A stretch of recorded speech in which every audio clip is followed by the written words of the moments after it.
Cố vấn an ninh Hoa Kỳ Sullivan cho biết, một thỏa thuận về Gaza có thể sắp đạt được. Cố vấn an ninh quốc gia Hoa Kỳ Jake Sullivan cho biết hôm thứ Năm rằng ông tin rằng một thỏa thuận về lệnh ngừng bắn ở Gaza và việc thả con tin có thể sắp đạt được vì Israel đã ra hiệu rằng họ đã sẵn sàng và có những dấu hiệu cho thấy Hamas sẽ hành động. Sau khi gặp Thủ tướng Benjamin Netanyahu tại Jerusalem, Sullivan cho biết,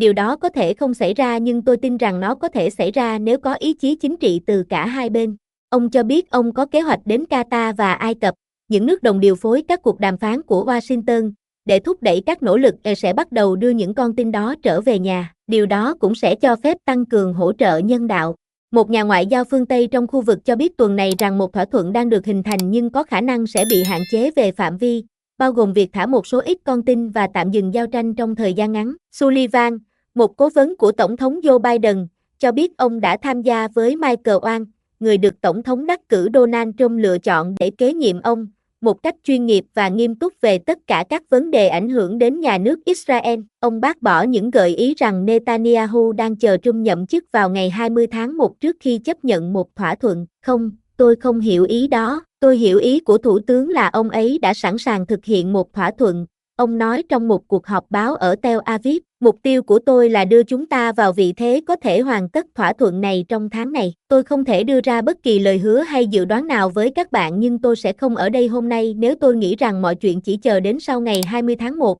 Sullivan nói. Một thỏa thuận ngừng bắn như vậy, cho phép thả ít nhất một số trong số 100 con tin còn lại ở Gaza, sẽ chỉ là thỏa thuận thứ hai kể từ khi chiến tranh bắt đầu vào tháng 10 năm 2023. Sullivan cho biết 7 trong số các con tin là người Mỹ mặc dù 4 người được cho là đã chết. Một thỏa thuận cũng sẽ cho phép thả các tù nhân Palestine do Israel giam giữ. Ông cho biết lập trường đàm phán của Hamas dường như đã thay đổi sau một thỏa thuận ngừng bắn ngăn chặn các hành động thù địch của Israel với các chiến binh Hezbollah do Iran hậu thuẫn ở Lebanon và điều đó làm rõ rằng Hamas không thể mong đợi sự hỗ trợ từ bên ngoài. Và từ thời điểm đó trở đi, chúng tôi đã có một tính chất khác đối với cuộc đàm phán và chúng tôi tin rằng điều đó đặt chúng tôi vào vị thế có thể kết thúc cuộc đàm phán này. Việc Israel giết các nhà lãnh đạo Hamas bao gồm cả kiến trúc sư chính của các cuộc tấn công ngày 7 tháng 10, Yahya Sinwar, và phá hủy các cấu trúc quân sự có tổ chức của Hamas cũng có liên quan. Ông nói, bất cứ điều gì hơn một lệnh ngừng bắn có giới hạn vẫn khó có thể xảy ra miễn là cả hai bên vẫn tuân thủ các yêu cầu đã cản trở nhiều vòng đàm phán thất bại. Liệu nó có được thực hiện hay không vẫn phụ thuộc vào việc cả hai bên ký vào ranh giới chấm chấm theo nghĩa đen,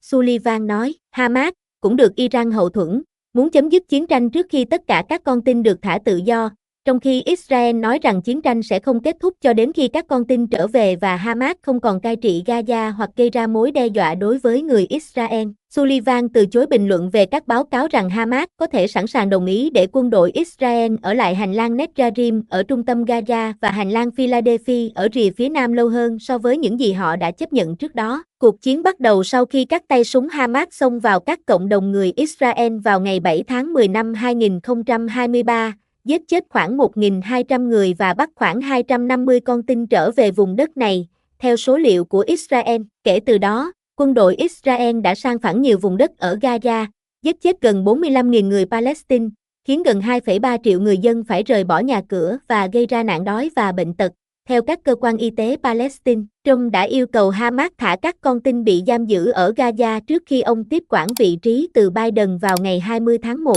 Nếu không, Trump đã nói, sẽ phải trả giá đắt. Thời điểm này có lẽ chưa bao giờ tốt hơn đối với Netanyahu sau khi Israel tái lập danh tiếng là lực lượng hùng mạnh nhất Trung Đông với các hoạt động ở Lebanon và Syria làm suy yếu các đồng minh được Iran hậu thuẫn của Hamas và khiến họ bị cô lập. Liên minh từng mong manh của Netanyahu đã được củng cố nhờ sự bổ sung của Bộ trưởng Ngoại giao Gideon Sa'ar và phe trung dung hơn của ông. Một quan chức Palestine tham gia các cuộc đàm phán đã mô tả cái mà ông gọi là cơn sốt đàm phán, với các ý tưởng nảy sinh từ mọi phía, bao gồm cả các nhà trung gian ở Ai Cập và Qatar, và cho biết sự tham gia của Trump đã thúc đẩy các cuộc đàm phán.